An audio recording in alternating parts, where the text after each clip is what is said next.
Hey everybody, it's Chainsaw Reacts back once again, another reaction for you guys. Today guys, we're checking out Titan Season 4, Episode 3, titled Jinx. Now obviously with that title, it's referring to the character Jinx that we've been waiting for since they announced the character is appearing in Titans. People have been asking for the last number of years in terms of Titans, are they actually going to bring Jinx on the show? And they finally are. Now obviously with that title, she better be in this episode, right? Because imagine if we go through the whole episode and she's not in it at all or until like the very end or something. Like, what? Like, it's Jinx. I've been waiting for this character, and I'm curious to see what they're going to do with it. Obviously, like I've been saying, I've not been overly optimistic about coming to Season 4 before I've seen any episodes, because the first two episodes, I gotta be honest, are pretty good. They're pretty good stuff overall. Now, Episode 2 was a step down from Episode 1, but I still overall enjoyed it, and I've been curious to check out Episode 3, so here we are checking this out. So, I'm gonna stop rambling, guys. I'm enjoying what they're doing so far. Some stuff isn't the best, but it's definitely better, in my personal opinion, than the previous seasons of the show so far.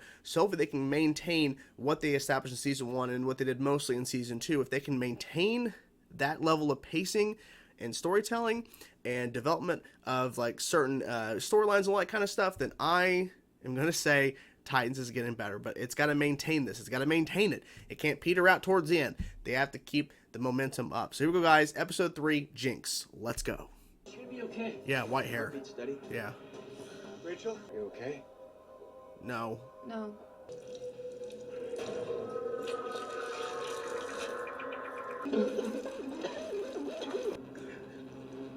What the hell's going on? Hello? That wasn't Mother Mayhem, was it? No. Absorbing the energy and now transferring it to whatever that is. She just took us all out. Like nothing. We didn't stand a chance. Crypto could have done something. Here. Okay, we're all alive. I'm off the team. No. No. You start your Robin training today. Training. Learn how to use that bow staff. Someone who can help us. Jinx. It's gotta be Jinx. Don't take this on by yourself. Yeah. We're a team. We do it together. Team. That's what I need with the show. They're a team. He's trying to prove himself because of the whole Lex thing and everyone knows. You ready to change your life? Wait, what? Sorry, what? Your video game. I need you to come in so we can talk next steps. Can you meet me this afternoon? What? Yeah, of course. And this is the person we're going to for help? She travels in those circles. She might be able to tell us who hit us last night. Stop! Don't let her foot hit the ground!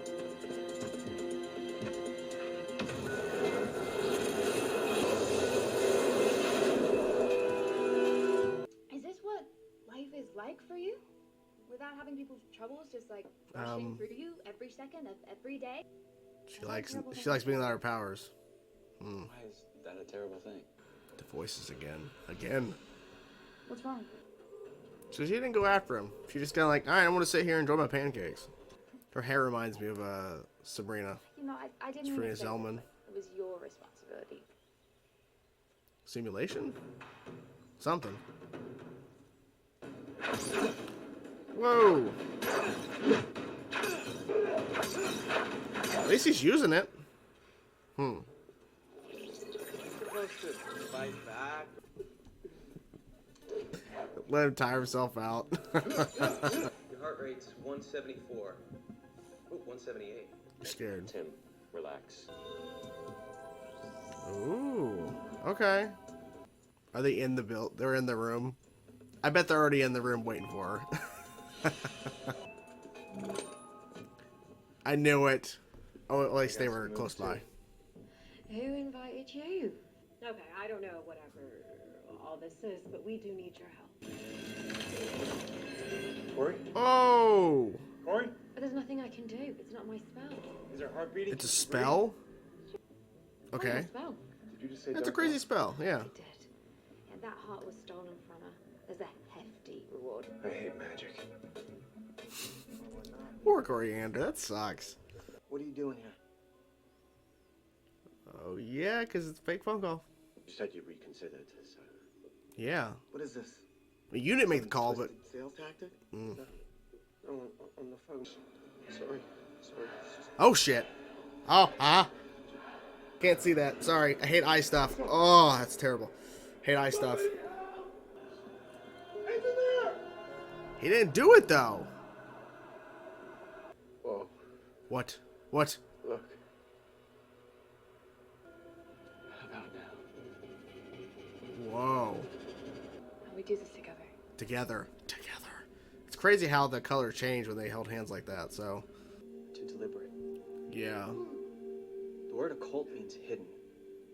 The lead we're looking for, people weren't chosen randomly. Yeah, I don't think it's random either.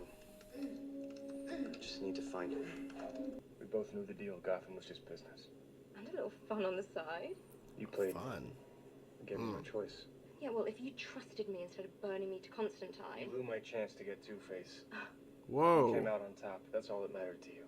I thought you liked me on top. Tall, dark hair, dark robe. She had a staff. Staff. A magical staff. Badass. I like Lord of the Rings elves. That's Lord of the Rings. You better not be setting me up again. The car's off now, and the door's still open, I think. Oh. The diner again? Why am I here? Am I dead? Did that creepy little witch kill me with her magic box? You're not dead. You're not done. Please don't be cryptic. You'll understand more when the time comes. I hate when like, you'll understand your destiny when the time comes. I hate that. Each victim has a genetic mutation that traces its origins back to an ancient Assyrian tribe. It's a screen grab from a beta version of a video game. This guy, Video Sebastian game. Sanger, uploaded it online. Oh. Says he's the creator. Coincidence. Oh. Sebastian Sanger. You need to talk to Lerone. Don't know who you're talking about. You should let me handle this. I don't think so. Can't trust you. Sorry. They know me here. They don't like outsiders. Well, it's obvious, Nice but try. yeah, nice try. Ain't gonna happen. But I can take care of myself. gosh, the blip. It smells. Oh. Okay. What do you have that belongs to me? Box. Always happy to recover stolen goods. Exactly. This is a good action sequence. This is good. Exactly. Ooh, okay. Oh, that was cool. I gotta admit, that was cool.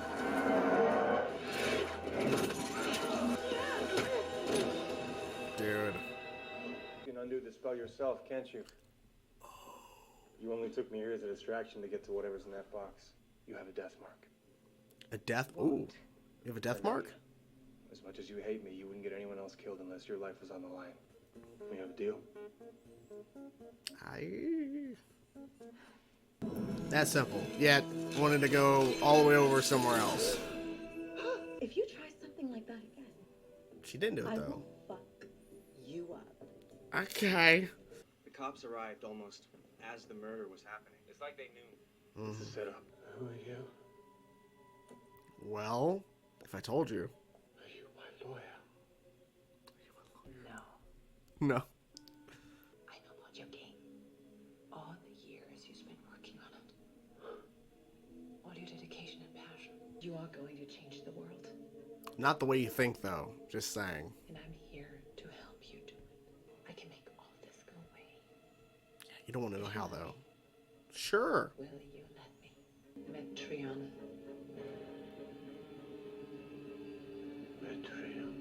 Sentos.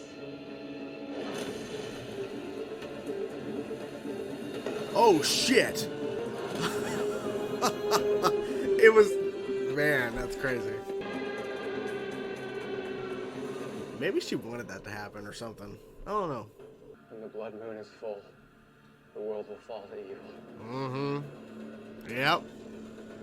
And there you have it, guys. That was Titan Season 4, Episode 3, titled Jinx. I felt like overall, pretty solid episode, and I felt like Jinx's introduction was actually pretty interesting. I'm curious to see what they do with the character moving forward. I feel like overall, this was a good introduction for the character. I was curious to see what they're going to do with the character, and since we're going to be seeing more of her down the road, that I think it's going to be interesting to kind of see what happens in the dynamic between her and Dick Grayson, because clearly they were teasing some of their past for sure. And just the fact that her character's not trustworthy, which obviously that makes a lot of sense. I'm expecting a betrayal or something down the road, and I'm hoping I'm wrong about that prediction, but I'm pretty sure there's going to be some sort of betrayal or something down the road. So we'll see. But overall, okay, interesting. We'll see what happens with that.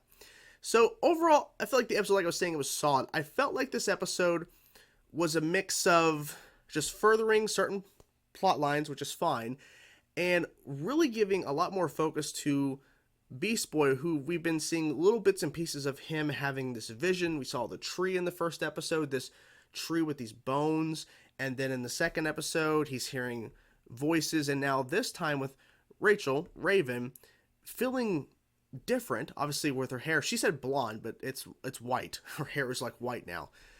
She feels different about herself, and so she's kind of stuck with Gar, not really doing anything because they don't know exactly what, I'm assuming she doesn't have her powers anymore. Like, I feel like that's the main thing. So, but she feels a difference there. But she follows Gar, goes through the woods, and they're holding hands because she can actually see the red in the sky, because when they're walking in the forest, when he's hearing these voices, he's hearing Skinwalker, these things that are being said to him. He's like, "Do you see that?" She's like, "What am I looking at?" Like, the sky. He's like, "What?" So they hold hands, and the sky turns from normal to this red, oranges. I can't fucking talk. Red orange color, and they walk for it seems like a long time, because we cut away from them for a good part of the episode, and they come back towards the end, and they're at that tree. They actually make it, because in first episode, when he sees and witnesses the tree, when he tries on the suit in Star Labs, he destroys everything in Star Labs, but he's not in a vision thing. He actually made it to the tree. It's kind of weird, right? But anyways, so he says the prophecy, the blood moon, the world's going to change, darkness, all whatever. It's like all tying into Mother Mayhem and everything, and tying into Sebastian, because that's a big part of the episode for sure, tying into Sebastian and Mother Mayhem, which we'll get to that in a second. So with the Jinx part of the episode, she's about to get released, or at least she's going to go talk to Dick Grayson, and then she escapes. She goes back to where she originally was, I guess, that she got herself arrested, and there's a little box with a heart in it for like a dark elf or whatever, and Corey just opens up the box not even thinking, which, hey, what the hell does she want this box for? It's a heart, you turn to stone. Finding out that Jinx could undo the spell, like, it wasn't shocking, because, like, of course. Because, of course, they did this whole thing to where Jinx says, "Oh, well, I know someone who can. We're going to go to this, like, secret place or whatever, and then when you're distracted, I'm going to actually go for something in this office, like something else." It's like, it's all a ploy for her, right? So that's why I'm saying she can't be trusted. But that fight sequence in that club, secret elf club or whatever area, that was really cool, I gotta say. And this is coming right after episode 2 with Mother Mayhem and Dick Grayson's fight on the highway. It was slow. I've used the word clunky. It just didn't really flow right.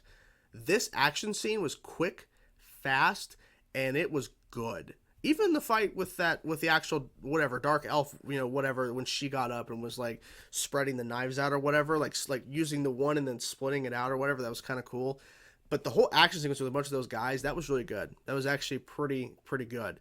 So it kind of goes to show, and I think episode 1 with the ninjas, when Dick Grayson had to fight those ninjas, I feel like that was pretty good as well. It seems that sometimes their action sequences are on point and other times they're not. And I've kind of noticed that throughout all the Titans. I'm not sure what it is. I'm not sure if it's due to character things or if it's due to certain actors.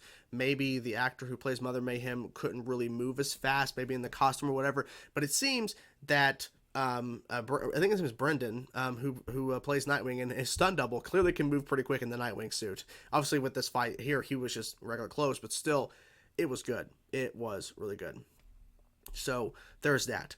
And then of course Jinx releasing her from the spell, and even saying at one point, "Think, kiss her," like true love's kiss will release her from the spell. That'd have been funny if it was actually true. She had like a vision. I guess kind of like a dream, a vision. I would say more like a dream since she's stuck in being a stone. But Corey goes into that diner again. It's like, what is with this diner? I'm not sure what their whole thing is with wanting to go to a diner. I don't know. I don't know if it's like a location they have and they just want to use it. I don't know, but like, I don't understand the whole idea of like, let's go to a diner again. Let's go to that diner again.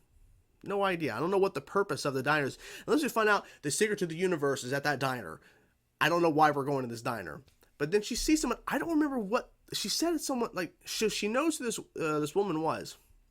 I don't remember what the name she used, but I guess she helped her train or something. I'm not 100% sure, but it seems that once again we have a prophecy or something that she will understand when in due time. Like, stop the trope. And it's not talking about just Titans, but about everything. Like, stop this whole thing about there's a prophecy and you'll understand, you'll know when it's time. Stop it. Stop the nonsense. Come on.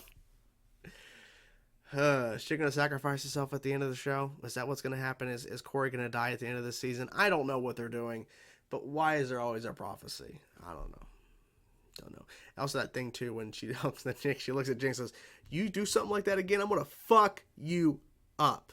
Not even try to like indicate, like, she's being blunt about what she would do. I'm gonna fuck you up if you do this. But she didn't do it. She didn't cause that curse. I don't think. See, like, it wasn't my curse though. It was in the box. Like, I don't know. So, Sebastian and Mother Mayhem. So Mother Mayhem had one of her, I guess, supporters steal a bunch of blood since their blood supply got shut down in episode 2. So they stole a bunch of blood. Those 2 security people died. That spider thing, oh, so creepy. Ugh, crawling in that guy's ear. Uncomfortable. But she transfers the powers that she got from episode 2 of Raven's power into that crystal or whatever Mother Mayhem did. And then she calls Sebastian and mimics the voice of one of the guys that he had the meeting with the day prior, or, you know, whatever, like the guy, like one of the guys that was in that meeting where he was told to, you know, we're not getting your game, we're not buying it. But then she mimicked that guy's voice, which is crazy. He shows up, and the guy's like, "What are you talking about? I didn't call you." He's like, "No, he didn't actually call." And then he takes the scissors and just stabs himself in the eyes, and I couldn't watch. Couldn't do it. No. Not a fan. But cops show up immediately, which obviously it's a setup. The cops, like, immediately showed up as soon as it happened. Like, it just never happens. It just never happens. Same thing with what happened to Connor when Lex died. When Lex died, Connor was like kneeling over him, like, confused what the hell's going on, and all of a sudden here comes a bunch of security guys. Of course. So it's Mother Mayhem knows what she's doing. Sebastian's the special one though, because while Tim is doing some training at Star Labs with his bow staff, and Connor's bored, but he's like, you know, whatever. He's searching up the symbol and looking into the blood of each victim that was taken, and there's a genetic tie-in to some place, like an old, like, bloodline or whatever. And Sebastian, he had this symbol that was popping up, and I'm guessing it's ingrained in his head, this symbol, and he puts the symbol in his game, and then that's where they know to go get Sebastian from Metropolis Police Department, because he was arrested and everything. Mother Mayhem is there, not even walking through a door, just walking through, and then it's like, "I believe in you. No. Do you want to stop this now? Do you want to change the world? Say these 3 words, Azrath, Metro, and Zinthos." He's about to say it, and then Superboy bursts through, pulls him away. I think he knew that was her. I think. It's pretty obvious, but we'll see. But I thought he was going to burst through and fight her. That's what I thought he was going to do, but nope. He grabbed Sebastian and ran out. Now, I'm wondering if Sebastian would have said Zinthos. I'm assuming what would have happened was, because in episode 1, we had that sequence where he goes to the mirror, and then the mirror and himself, like the reflection in the mirror and himself, were out of sync, and then they were completely out of sync. Like, one was doing, like, crazy, like, really, like, angry, dark shit, and the other one's like, "Oh my god," freaking out. I'm thinking if he would have said Zinthos, that version of him would have came out. That's what she wants. She wants brother blood. She doesn't want Sebastian, you know, she wants brother blood. It's probably what she was trying to do. I mean, she's been building up to this thing, right? Like, she did all this. Like, she literally did all this. And the thing is, too, I don't know why she had to kill the game guy, like the guy who called, who really didn't, it was her, but why did she have to kill him in the process to get him arrested, then talk to him? Why couldn't she talk to Sebastian at his home? Why couldn't she talk to him in episode 2 when she was in the same room as him when his mom died? I guess it just, I don't know. No idea. So, I think that's pretty much it in terms of things that happen in this episode that I think are significant to talk about, I think. But like I said, overall, it's pretty solid. You know, I'm definitely curious to see what episode 4 is going to do in terms of Mother Mayhem. Like, I'm most interested in the Sebastian brother blood, Mother Mayhem stuff, and, you know, I've always liked Dick Grayson on the show, and yeah, I mean, I'm curious to see what they're gonna do. I mean, Beast Boy has to tell everybody else. Like once him and Rachel figured this stuff out about this blood moon and everything, they better tell everybody. The team needs to know, because they made a point to keep saying the team. Oh yeah, so Connor, real quickly, Connor was trying to say, like, you know, he fucked up and Friday Mother Mayhem, he needs another shot. He wants to overprove himself, you know, to stay on the team and everything, because everyone knows he's part Lex Luthor. Calm down, Connor. The people on your team are not thinking that way. You're fine. He's just over analyzing everything. But anyways, so overall, like I said, solid episode. I'm curious to see what's going to happen next. What do you guys think of the episode? I'm curious to know your thoughts, guys. What do you guys thought about the episode? Let me know in the comments below. I will talk to you guys soon. Peace out.